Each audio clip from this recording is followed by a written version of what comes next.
흥부전. 형제는 우리 뇌 하나요 한 몸을 쪼갠 것이다.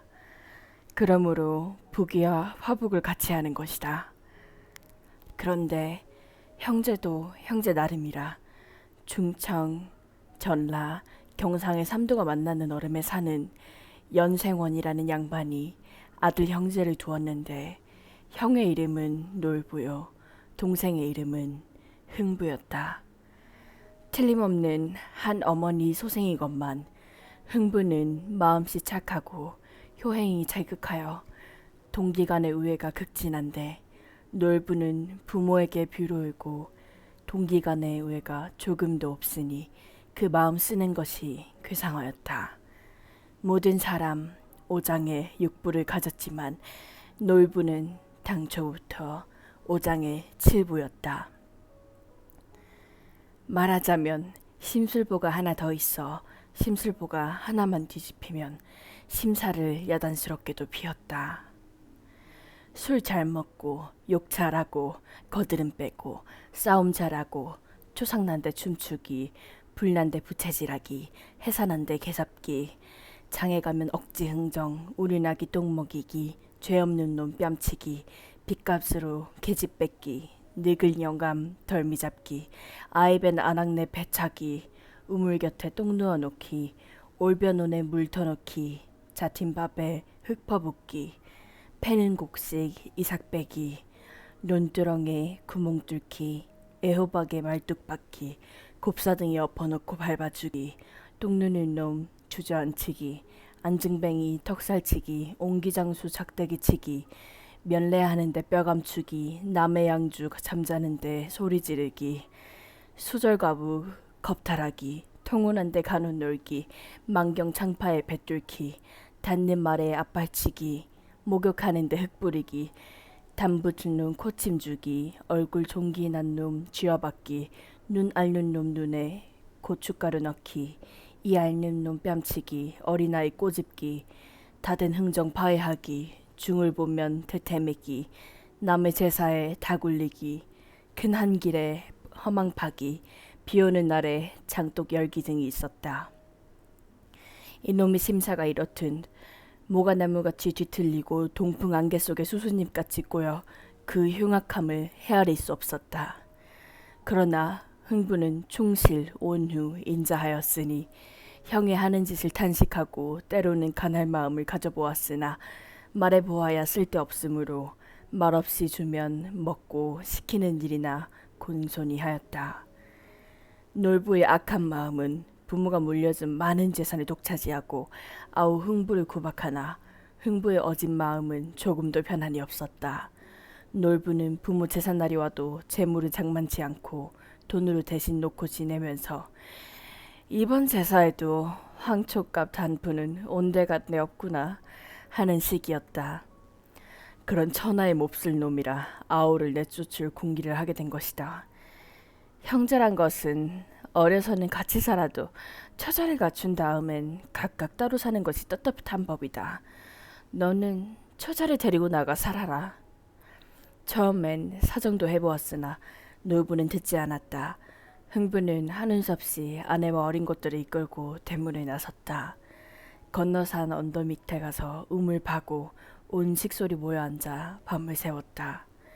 이튿날 그 자리에 수수대를 모아다가 한나절에 얼기설기 집을 지어 놓으니 방에 누워 다리를 뻗어보면 발목이 벽 밖으로 나가고 팔을 뻗어보면 또한 손목이 벽 밖으로 나갔다. 기가 막힌 노릇이었다. 게다가 가지고 나간 양식이 한 톨도 없이 사흘에 한 끼니도 메울 수가 없게 되니 살아갈 계책이 없었다. 이 판국에 굴비 두름 같은 연년생 자식들이 밥 달라고 젖 달라고 보챈다. 하는 수 없이 흥부는 놀부를 찾아갔다. 형님, 전에 뵙니다.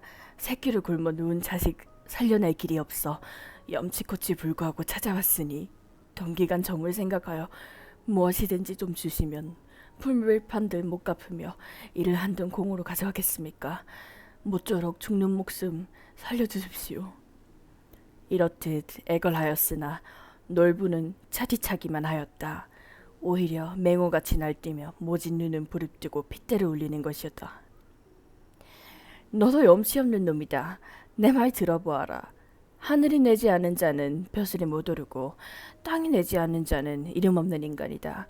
너는 어찌하여 복이 없어 날 보고 이렇게 보채느냐. 잔말은 듣기 싫다. 흥부는 울며 사정하였다. 양식이 못 되거든.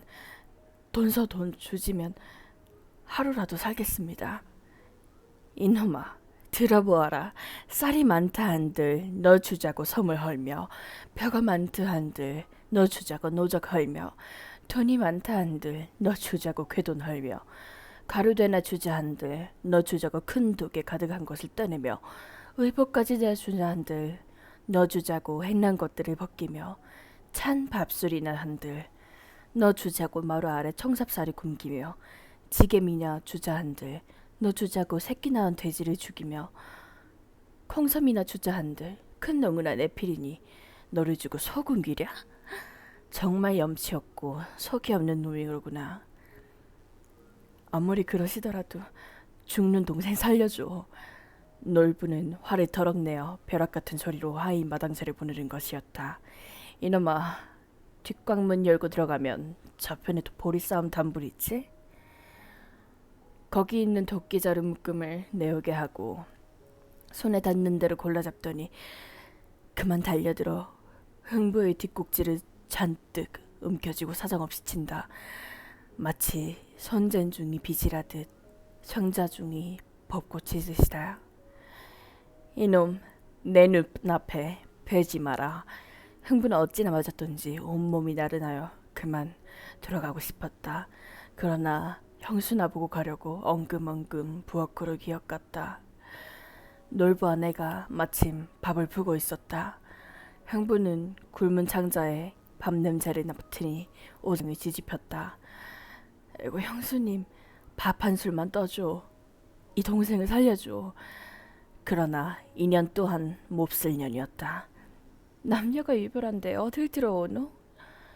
밥주걱으로 흥부의 말을 뺨을 우지끈 때리니 흥부는 두 눈에 불이 화끈 일고 정신이 아찔한 중에도 얼떨결에 손을 슬쩍 뺨 위로 밀어보니 밥이 볼때기에 붙어있는 것이었다.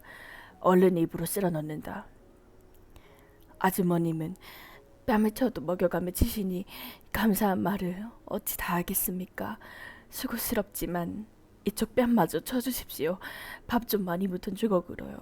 그 밥 갖다가 아이들 구경이나 시키겠소. 이 몹쓸 년은 주걱을 내려놓고 부직갱이로 흥부를 실컷 때리니 흥부는 아프단 말도 못하고 할 수 없이 통곡하며 돌아오는 것이었다.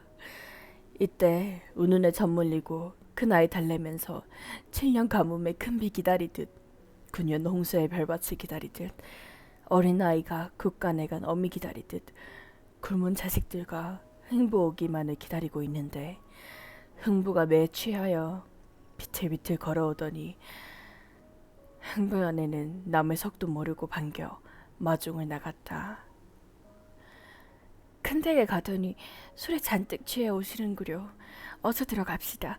쌀이거든 밥 짓고 돈이거든 저 건너 김동지 집에 가서 한 끼라도 늘려 먹을 것을 팔아옵시다. 그러나 흥부는 형의 행패를 바로 말하지 못하고 꾸며 말하는 것이었다.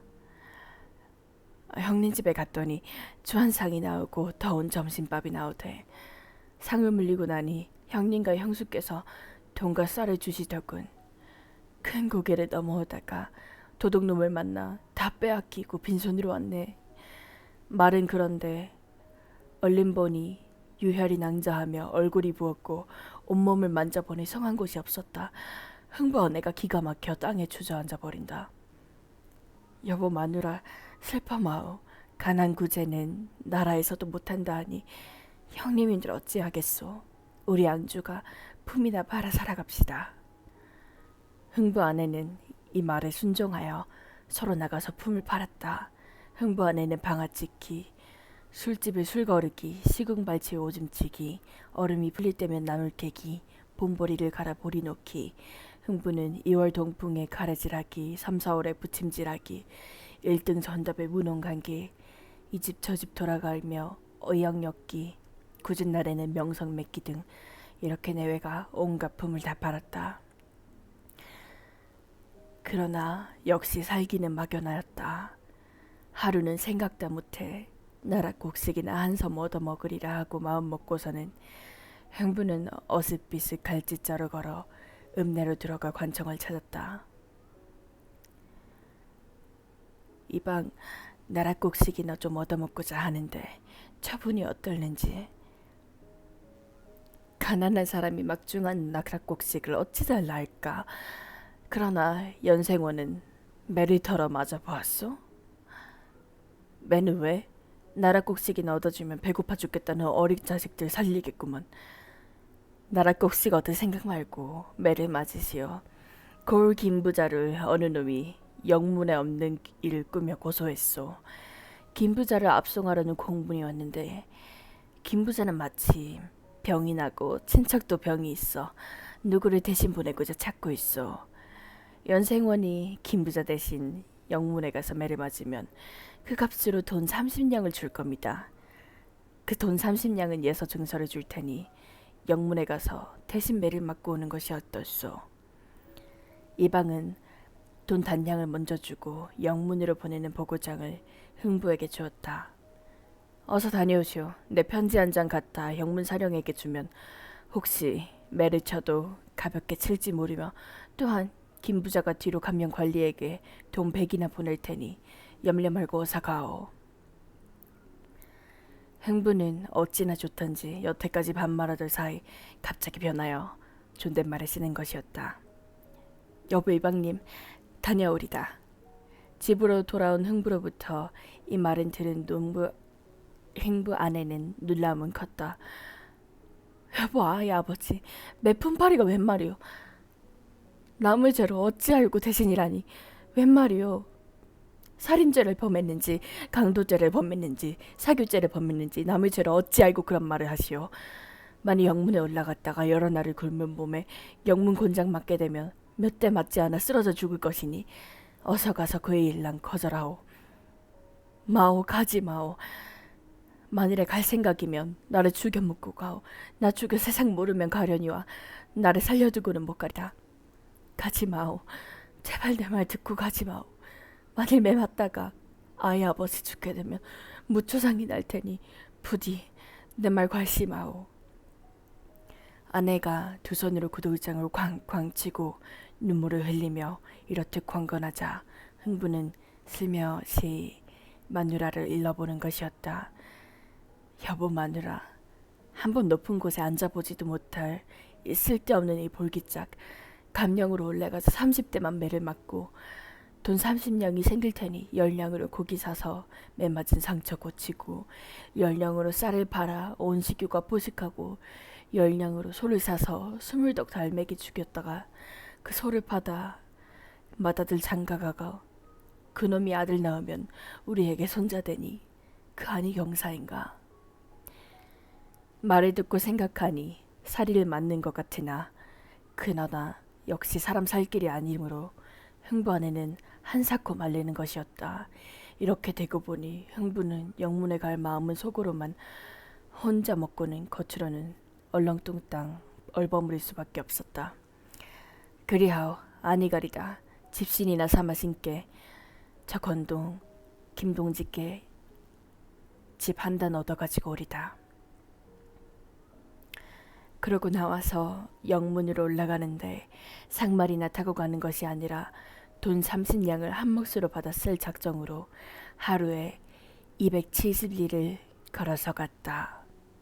며칠 만에 영문에 다다르니 도사령이 흥부를 보더니 아래사령들에게 이르는 것이었다. 저 양반이 김부자 대신으로 왔으니 아랫방에 들어앉히고 만일 문초를 당하여 매를 치게 되더라도 아무쪼록 가볍게 칠 것을 잊지 마소. 우리 청에 편지와 돈 100냥이 왔다니.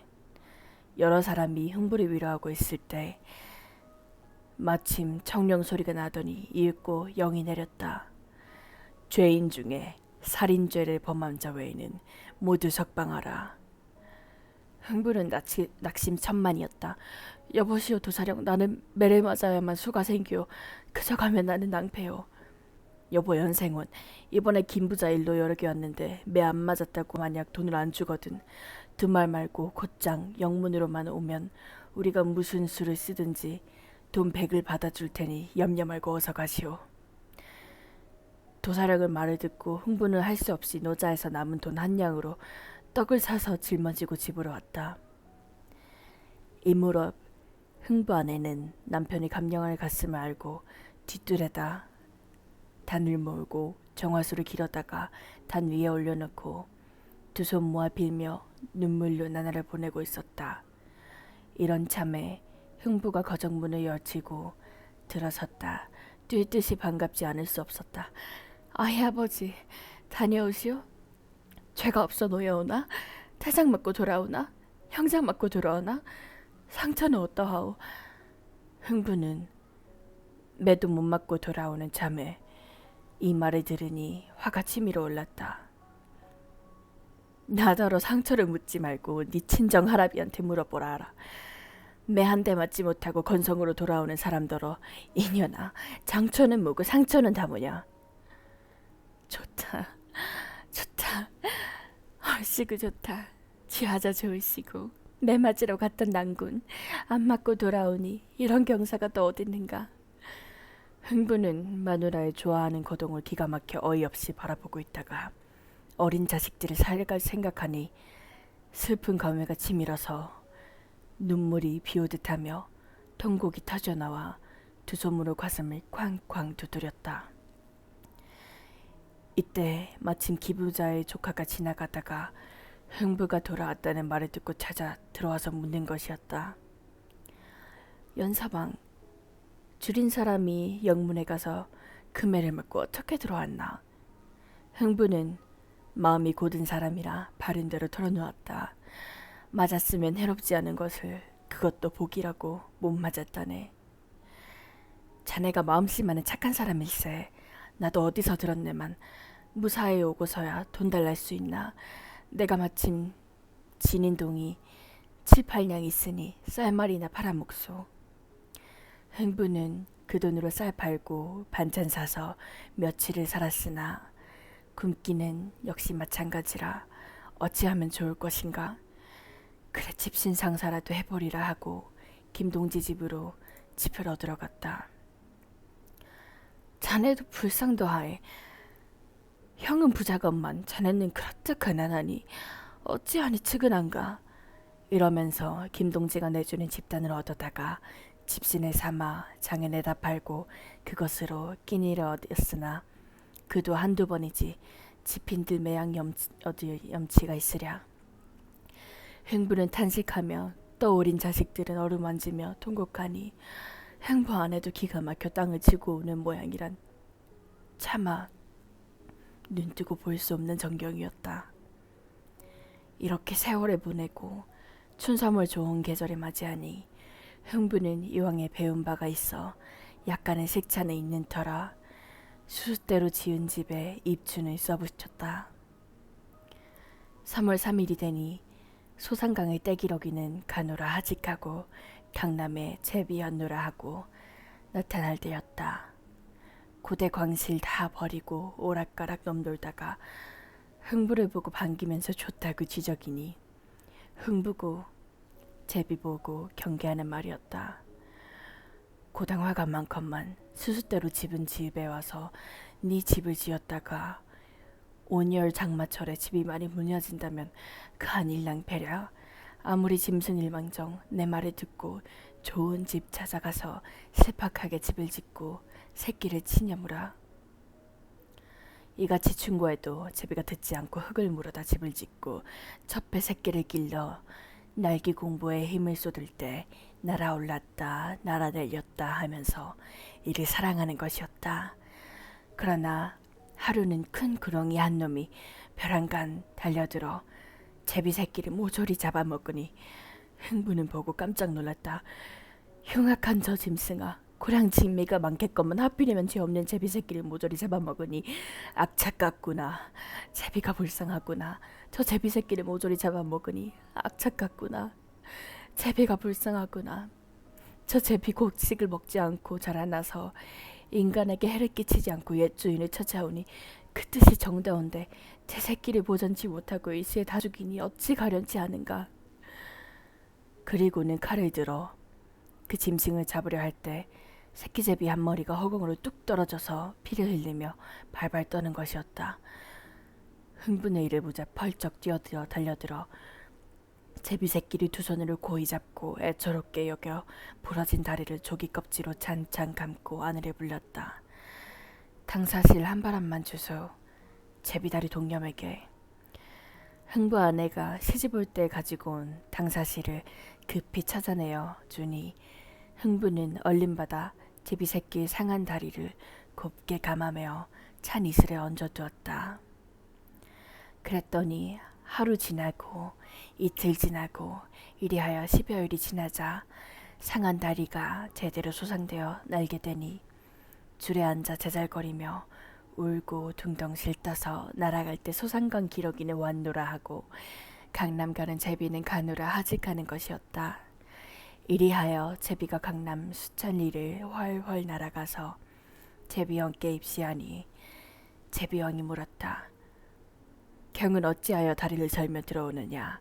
신의 부모가 조선국에 나가 흥부의 집에 깃들었는데 등밖에 큰 구렁이에 화를 입어 다리가 부러져 죽을 것을 흥부의 구조를 받아 살아서 돌아왔습니다. 흥부의 가난을 명쾌해 주신다면 그로써 소신은 그 은공의 만불의 인이라도 갚을까 합니다. 흥부는 과연 어진 사람이다. 공이 있는 자에게 보은함은 군자의 도리이니 그 해를 어찌하니 갚으랴. 내가 박씨 하나를 줄 테니 경은 가지고 나가 은혜를 갚도록 하라. 제비가 왕께 감사드리고서 물려 나와서 그럭저럭 그 해를 넘기고 이듬해 춘서머를 맞으니 모든 제비가 타국으로 건너갈 때였다. 그 제비 허공 중천에 높이 떠서 박씨를 입에 물고 너울너울 자주자주 바삐나라 흥분의 집 동네를 찾아들어 너울 넘노는 거동을 마치 북해 흑룡이 여의지를 물고 오동나무에서 노니는 듯 황금 같은 꾀꼬리가 봄빛을 띠고 수양버들 사이로 오가는 듯 하였다. 이리 기웃 저리 기웃 넘노는 거동을 흥부 아내가 먼저 보고 반긴다. 여보아이 아버지, 작년에 왔던 제비가 입에 무엇을 물고 저토록 넘놀고 있으니 어서 나와 구경하오. 흥부가 나와 보고 이상히 여기고 있으려니 그 제비가 머리 위를 날아들며 입에 물었던 것을 앞에다 떨어뜨린다. 집어보니 한가운데 보은박이란 글 석자가 쓰인 박씨였다. 그것을 동편 울타리 밑에 털을 닦고 심었더니 2, 3일에 싹이 나고 4, 5일에 순이 뻗어 마디마디 잎이 나고 줄기마다 꽃이 피어 박내통이 열린 것이었다. 추석날 아침이었다. 배가 고파 죽겠으니 연근 박 한 통을 따서 박속이나 지져 먹자 하고 박을 따서 먹줄을 반듯하게 긋고서는 흥분외에는 톱을 잡고 켰다. 이렇게 밀거니 당기거니 켜서 툭 타놓으니 오색 체운이 서리며 청이 동자 한 쌍이 나오는 것이었다. 왼손에 병을 들고 오른손에 쟁반을 눈 위로 높이 받쳐들고 나온 그 동자들은 이것을 값으로 따지면 억만냥이 넘으니 팔아서 쓰십시오 하고 호련히 사라져버렸다. 밥 한 통을 또 따놓고 슬근슬근 톡질이다. 쓱싹 툭 따나오니 속에서 온갖 새간부치가 나왔다. 또 한 통을 따서 먹줄을 쳐서 톱을 걸고 툭 따나오니 숭괴가 나왔다. 금거북 저물쇠를 채웠는데 열어보니 황금, 백금, 밀화, 호박, 산호, 진주, 주사, 사양 등이 가득 차 있었다. 그런데 쏟으면 또 가득 차고 떡도 가득 차고 밤낮 엿새를 쏟고 나니 큰 부자가 된 것이다.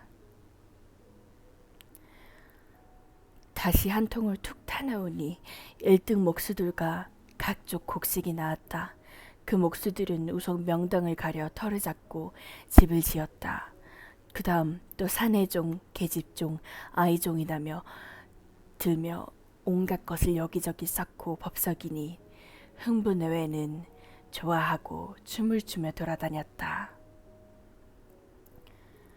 그러다가 덤불 밑에 있는 마지막 밭 한 통 따서 슬근슬근 툭 타나오니 박 속에서 꽃 같은 한 미인이 나와 흥분 아버지에게 큰 절을 하는 것이었다.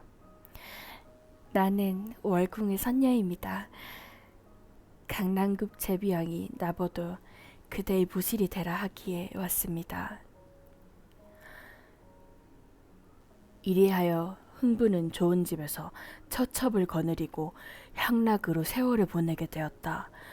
이런 소문이 놀부기에 들어가니 이놈이 도둑질을 했나? 내가 가서 옥대기면 반재산을 뺏어낼 것이다 하고 벼락같이 건너가 닥치는 대로 살림살이를 쳐부수는 것이었다. 한참 이렇게 소란을 피우고 있을 때 마침 출타 중이던 흥부가 들어왔다. 네 이놈, 도둑질을 얼마나 했느냐? 형님, 그 말씀이 웬 말씀이요? 흥부가 앞뒷 일을 자세히 말하자 그럼 네 집 구경을 자세히 하자고 놀부는 나섰다. 흥부가 형을 데리고 돌아다니며 집 구경을 시키는데 월궁 선녀가 다시 나타나니 놀부는 그 계집을 자기에게 달라고 하였다. 흥부가 거절하자 이번에는 화초장이라 달라고 한다. 그러고는 흥부가 화초장을 하인이 시켜 보내주겠다는 것도 마다하고 스스로 짊어지고 가서 집에 이르니 놀부 안에는 눈이 휘둥그레진다. 그리고 그 출처와 흥부가 부자가 된 연유를 알게 되자 우리도 다리 부러진 제비 하나 만났으면 그 안이 좋겠소 하고는 그해 동지 섣달부터 제비를 기다렸다. 그렁저렁 섣달 정월 다 넘기고 봄철이 돌아오니 제비 한 쌍이 놀부집에 와 흙과 건보를 물어다 답을 집었죠. 어미 제비가 알을 낳아 품을 무렵에는 놀부놈은 주야로 제비 앞에 대기하여 가끔 집어내어 만지작거리니 알이 모두 골았다. 그러나 천행으로 한 개가 남아서 새끼를 까게 되었다. 차차 자라나 바야흐로 날기를 배울 때 주야로 기다리는 구렁이는 그림자도 보이지도 않자 놀부는 답답함을 참지 못하여 하루는 뱀을 찾아갔다. 아무리 찾아도 뱀 한 마리 못 보고 돌아오는 길에 홍두깨만한 까치독새를 만났다. 얼씨구 짐승아, 내 집으로 가서 제비집으로 올라가면 제비 새끼 떨어지고 나는 부자가 될 것이니 네 위에는 병아리 한 묻에 계란 한 줄 더 얹어 갚을 것이다. 그러니 사양 말고 어서 가자. 이러고 막대기로 툭툭 건드리다 놀부는 발가락을 물리고 나받잡았다. 나자빠졌다. 그러나 빨리 집으로 돌아와 침을 맞고 약을 바른 끝에 살아나자 책이 이무기인양 새끼 제비 잡아 두 발목을 지끈둥 부른지르고는 흥부가 했던 것 같이 조기 껍질로 발목을 싸고 청울지로 찬찬 동여매어 제비집에 얹어두었다. 그 제비가 겨우 살아남아 남으로 돌아갈 때 하는 말이 원수 같은 놀부놈아, 명년 춘삼월에 다시 와서 원수를 갚을 것이니 잘 있거라. 이듬해 춘삼월에 그 제비는 보수박이라 쓰인 박씨를 물고 돌아왔다. 놀부가 보고 풀밭에 떨어지며 잃어버릴까 겁이 나서 삿갓을 뒤집어 들고 따라다녔다. 제비는 그 삿갓 속에 떨어뜨렸다. 한치나 되는 박씨의 보수박이라 쓰였으나 무식함 놀부는 그것을 모르고 처마 밑에 심었다. 며칠 안 가서 순이 나고 덩굴이 뻗고 이윽고 박이 주렁주렁 열리게 되었다. 놀부는 큰 박 하나를 우선 따다 놓고 저 계집과 켜려하다가 그 박이 새같이 딱딱하므로 저희끼리는 할 수 없게 되자 목수나 힘께나 쓰는 장정들을 불러 잘 먹인 후에 20냥씩 성금 후이 주고 박을 켜게 하였다. 그리하여 슬근슬근 툭 타나오니 박 속에서 글 읽는 소리가 나면서 이윽고 관을 쓴 늙은 양반, 갓을 쓴 젊은 양반, 초리 쓴 새사방님, 도포 입은 도련님이 달아매고 참나무 절구공이로 짓지었다. 이놈 놀부야, 네 아비 개부련 어미뚱녀가 댁종으로 드난살이 하다가 오밤중에 도망한 지 수십 년이 되었는데 이제야 찾았구나. 네 어미와 아비 몸값이 3,000냥이다. 당장에 바쳐라. 놀부는 돈 3,000냥을 들여바치니 사죄하니 그 생원님이 못 이기는 채하고 놀부에게 이 돈 3,000냥으로 영존으로 쓰겠거니와 떨어질만 하면 내 다시 오리라 하고 사라졌다. 다시 두 번째 박을 타보았다.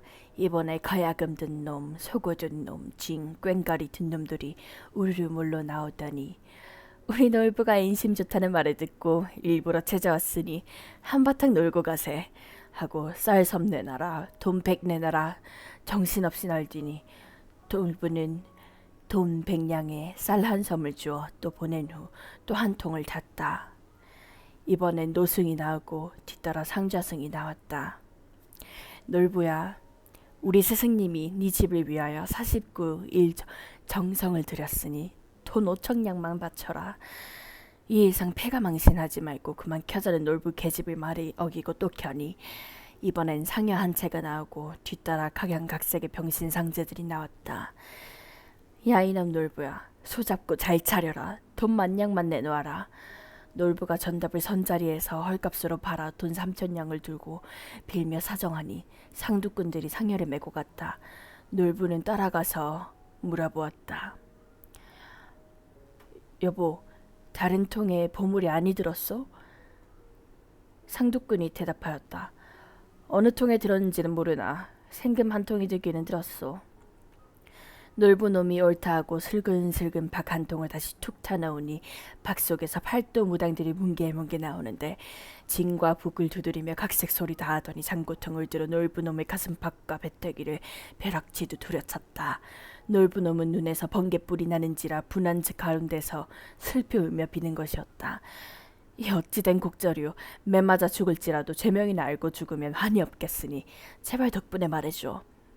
이놈 놀부야, 다름 아니라 우리가 네 집을 위하여 굿을 많이 했으니 5,000냥을 바쳐라. 만일 거역하는 날은 네 머리가 온전치 못하리라. 놀부놈은 기겁을 하여 돈 5,000냥을 내주고 겨우 그들을 보내고 여리치 바쳤다. 될 테면 되고 망할 테면 말해라. 남은 박을 또 계속 타보리라. 슬근슬근 툭 타나오니 이게 웬일인가. 박 속에서 수천 명 등짐 장수들이 누런 농을 지고 꾸역꾸역 나오더니 정신없이 떠들어댔다. 놀부 놈이 기가 막혀 다른 박이나 타보려고 돈 3,000냥을 내놓으니 그들은 뒷박통에는 금과 은이 많이 들었으니 정성 들여 켜보아라 하고 일시에 물러나 사라졌다. 그 다음 한 통을 따다 놓고 슬근슬근 툭 타넣으니 이번엔 박 속에서 수천 명 초란이 탈이 나오면서 오대방정을 다 뚫었다. 그러고는 일시에 달려들어 놀부 놈이 덜미를 잡고 매달꽂으니 놀부는 거꾸로 서서 초란이 형님, 이게 웬일이오?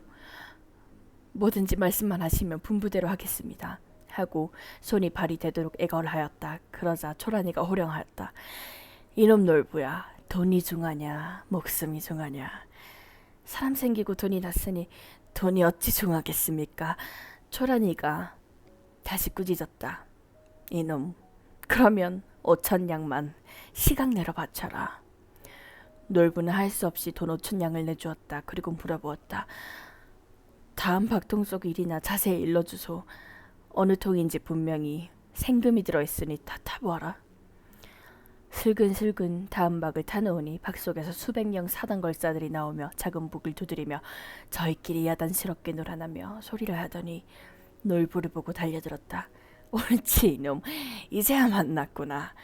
여러 놈이 놀부의 사지를 갈라잡고 행가래를 치니 놀부 놈이 눈이 뒤집히고 오장이 나는 듯하였다. 니놈이 목숨을 조전하려면 전담 문서 다 바쳐라. 문서 뭉치를 다 내주고 또 다음 박이다.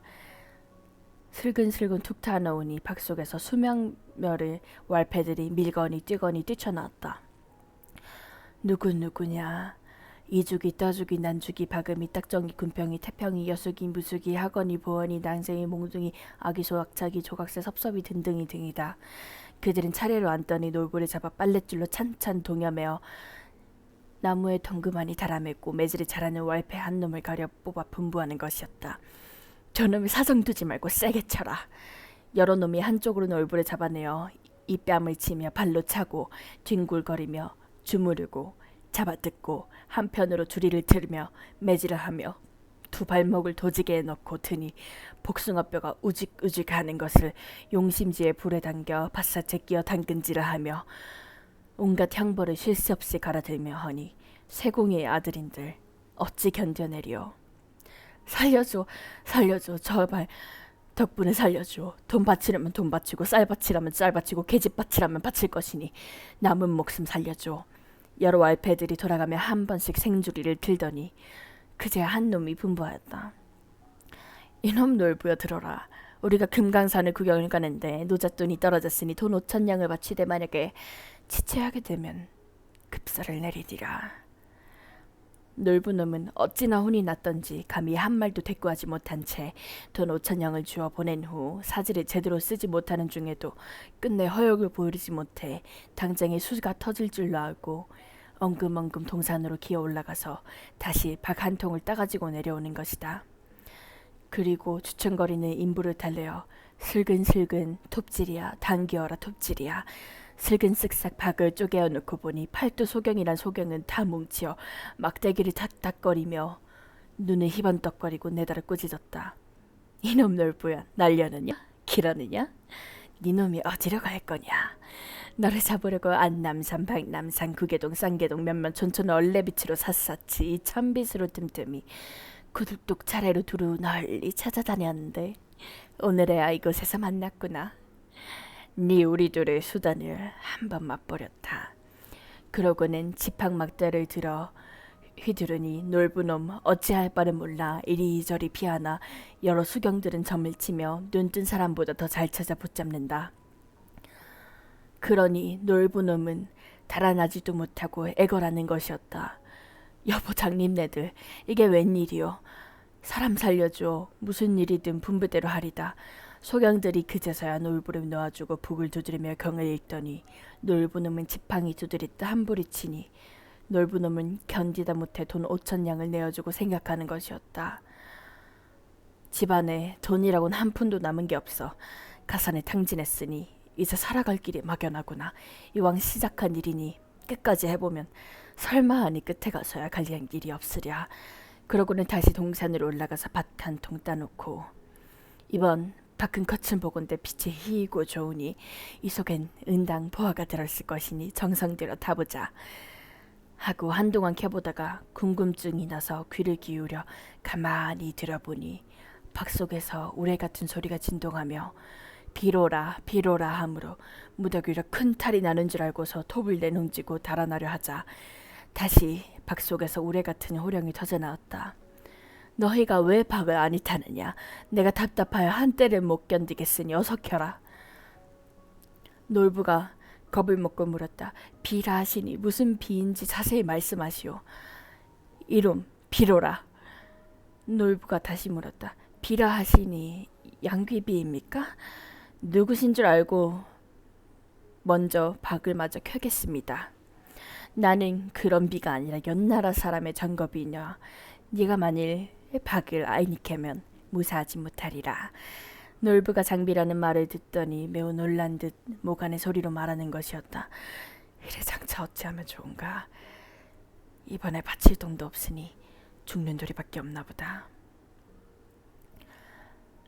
박을 타던 인부가 비웃으며 말을 받는다. 너는 네 죄로 죽거니와 내야 무슨 죄로 죽는단 말이냐. 그런 말 다시 하다가는 내 손에 먼저 죽을 줄 알아라. 허튼 소리 말고 어서 타던 박이나 마저 하회나 보세.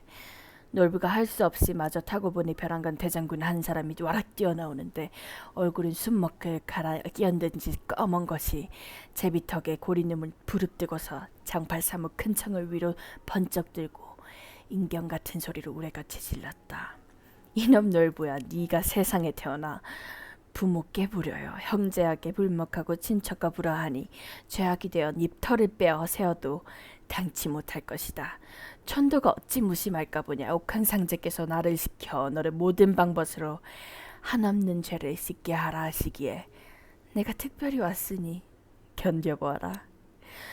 그러고는 움파 같은 손으로 널부의 덜미를 잡아 달려들어 잡고서 공기 노리듯 하니 놀부 놈은 정신을 잃었다가 다시 깨어나 울며 애걸복걸하였다. 장군은 그 정상을 불쌍히 여겨 꾸짖고 떠나갔다. 응당 너를 여러 토막 낼 것이지만 10분 생각하고 용서하는 것이니 이후는 어진 동생을 구박 말고 형제 화목하게 살도록 하라. 놀부는 생자로 경을 치르고 겨우 정신을 수습하자 다시 동산으로 올라가 보니 박 2통이 남아있으므로 한 통을 또 따가지고 내려왔다. 슬근슬근 톱질이야 당겨주소 톱질이야 이박 혀거들랑 금은보와 사태같이 나오너라 흥부같이 살아보리라. 놀부 계집이 곁에 서있다가 한마디 던지는 것이었다. 다른 보아는 많이 나오되 흥부 아주버니같이 천만은 나오지 마소서. 놀부는 당장에 꾸짖었다. 가산에 탕진하고 살림이 결단나서 산 것이 된 것이 셈이 어디서 나오는고. 소란스럽게 굴지 말고 한편 구석에 가 있거라. 밀거니 당기거니 슬근슬근 타며 귀를 기울여도 이번엔 아무 소리도 들리지 않으므로 놀부는 매우 기꺼워하며 인부에게 말하는 것이었다. 이번엔 닥혀도 아무 소리가 없으니 아마 수가 박일 터지렸다. 그러고는 급히 타며 안을 들여다보니 아무것도 없고 다만 평평할 뿐이므로 놀부가 기꺼워할 쯤이었다. 인부는 속으로 여러 박턱마다 달이 났으니 이 박이라고 어찌 무량하랴 하고는 소피하러 가는 채 도망쳤다. 놀부는 인부를 기다리다 못해 박통을 도끼로 쪼개고 아무것도 없고 다만 허연 박속이 먹음직함으로 제 계집 시켜 끓이게 하였다. 그리하여 온 집안 식구가 한 사발씩 달게 먹고 나니 놀부는 배가 봉긋하며 개트림을 하며 계집에게 말하였다. 그 국맛이 매우 좋아. 당동. 글쎄요, 그 국맛이 매우 유명하여 당동. 놀부의 자식들이 제 어미를 부르면서 말하였다. 이 국맛이 좋소 당동. 놀부가 다시 말하였다. 글쎄요, 나도 그 국을 먹고 나니 당동 소리가 절로 나오 당동. 놀부의 자식이 말하였다. 어머니, 우리들도 그 국을 먹고 나니 당동 소리가 절로 나오 당동. 오냐 글쎄, 그렇구나 당동. 놀부놈은 은근히 화가 쳐받아서 꾸짖었다. 너무 요망스럽게 굴지 마라 당동. 무슨 국을 먹었다고 당동하노 당동. 놀부 계집이 맞장구를 쳤다. 그 말이 옳소 당동. 놀부의 딸도 당동, 아들도 당동, 머슴놈도 당동, 놀부 마누라도 당동, 온갖 식구가 저마다 당동거리니 무슨 가야금이라도 뜯으며 풍리하는 것 같았다. 부자가 되려고 박을 심었다가 허다한 재산을 다 없애고 전후에 없는 고생을 하고 매를 맞고 끝판에 와서는 온 집안 사람이 당동 소리로 병신이 되었으니 이런 분하고 원통한 일이 어디 있으리요 당동. 놀부는 홀로 신세를 생각하니 분한 김에 낫을 들고 단숨에 동산으로 치달아 올랐다. 그리고 박 덩굴을 노려보며 해치니 덩굴 밑에 박 한 통이 남아있었다. 자세히 보니 크기는 인격만 하고 무게가 1000근이나 될 것 같았다. 그것을 본 놀부놈은 치받치던 분한 생각을 잊어버리고 허욕이 번쩍 나서 혼자 짓거리는 것이었다. 그러면 그렇지. 이제야 보밀이 든 박을 얻었구나. 무게쳐도 금이 많이 든 모양이요. 재물로 많이 들어있으므로 남의 눈에 띄지 않으려고 덩굴 속에 숨어있는 것을 모르고 공연히 한탄만 했구나. 먼저 박통에서 나온 촌이 금이 들기는 어느 박통에 들었다 하더니 그 양반 말이 과연 옳다. 황금이 든 박이 왜 있을 줄 알았다면 다른 박은 타지 말고 이 박 만족했을 것을. 그러고는 기꺼움으로 스스로 이기지 못해 그 박을 따가지고 내려오며 흥얼거렸다. 좋을시고 자자 좋을시고. 슬근슬근 반쯤 켜고 우선 궁금증이 나서 박솥을 기우시 들여다보니 그 속이 아주 신누란 것이 온통 황금 같으므로 놀부놈 좋아라 한다. 순하구나. 그럼 그렇지. 마누라, 자기네도 이 박속을 들여다보게. 저 누런 것이 온통 황금일세. 놀부 아내가 한동안 코를 훌쩍이더니 되물었다. 누런 것을 보니 금인가 싶소만 그 속에서 구린내가 물큰물큰 나니 그게 웬일이요? 놀부가 말하였다. 자네도 어리석은 소리 작작하게 박이 덜 익고 덜 익은 것이 아닐까. 이 박은 아주 물이 익었으므로 구린내가 내는 것을 모른단 말인가. 어서 타고 보세. 슬근슬근 거의 타다가 놀부 양주 궁금증이 또 나므로 톱을 멈추고 양편에 말주 앉아 들여다보는데 벼랑간 박 속으로부터 모진 바람이 쏟아져 나오며 벼락 같은 소리가 나더니 똥줄기가 무자 위에서 오마오는 물줄기처럼 쏟아져 나오는 것이었다. 놀부 양주는 피할 사이도 없이 똥벼락을 맞으며 나동그라졌다. 똥줄기는 천근만마가 달려오듯 채살을 밀치고 바다를 메울 듯 터져나와 삽시간에 놀부지가 안팎채가 똥으로 그득하게 되자 놀부 양주는 온몸이 황금덩이가 되어 달아났다. 멀찍이 물러나서 뒤돌아보니 온 집안이 똥이 묻혀있는 것이었다. 놀부가 기가 막혀 발을 동동 구르며 탄식하였다. 여보 마누라, 이 노릇을 어찌하면 좋단 말이오. 재물을 얻으려다 재물을 탕진하고 끝장은 똥더미로 의복 한 가지 없게 되었으니 앞으로 어떻게 살아간단 말이오. 아이고 답답 살아와라. 입대 앞뒷집에 사는 양반네 재집까지 똥이 밀려와서 그득하게 쌓이게 되자 양반들이 고두쇠를 벼락같이 부르더니 분부하는 것이었다. 빨리 가서 놀부놈을 잡아오너라. 고두쇠가 새총알같이 달려가서 놀부놈의 덜미를 퍽퍽 눌러짓고 폭풍을같이 몰아다가 생원님들 앞에 끌어앉혔다. 이놈 놀부야 들어라. 양반 댁에 쌓인 똥을 해치기 전에 다 쳐내지 못하면 죽을 줄 알아라. 놀부놈은 기와장 위에 꿇어앉은 채 계집을 시켜 돈 500냥을 갖다 놓고 걸은 장사들을 닥치는 대로 불러다가 삭슬 후히 주고 똥을 쳐낸 다음에야 겨우 풀려났다.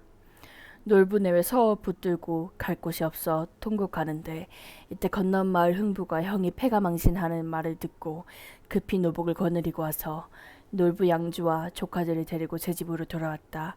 그리고 흥부는 안방을 치우고 형님 내외를 거쳤게 한 다음 의식을 후인내어 대접하여 위로하고 한편으로 좋은 터를 잡아 수만금을 아낌없이 들여 집을 짓되 제 집과 같게 하고 세간이며 의복 음식을 똑같게 하여 그 형을 살게 하여 주었다. 그러자 비록 놀부 같은 몹쓸 놈이 일망정 흥부의 어진 덕에 감동하여 전날의 잘못을 뉘우치고 형제가 서로 화목하게 지내게 되었다. 흥부 내에는 북이 다남하여 나이 8순에 이르도록 장수하며 자손이 병성했는데 모두가 사람됨이 빼어나서 대대로 풍족하니 그 후로 사람들의 흥부의 덕을 칭송하며 그 이름이 100년이 지나도록 사라지지 않았다.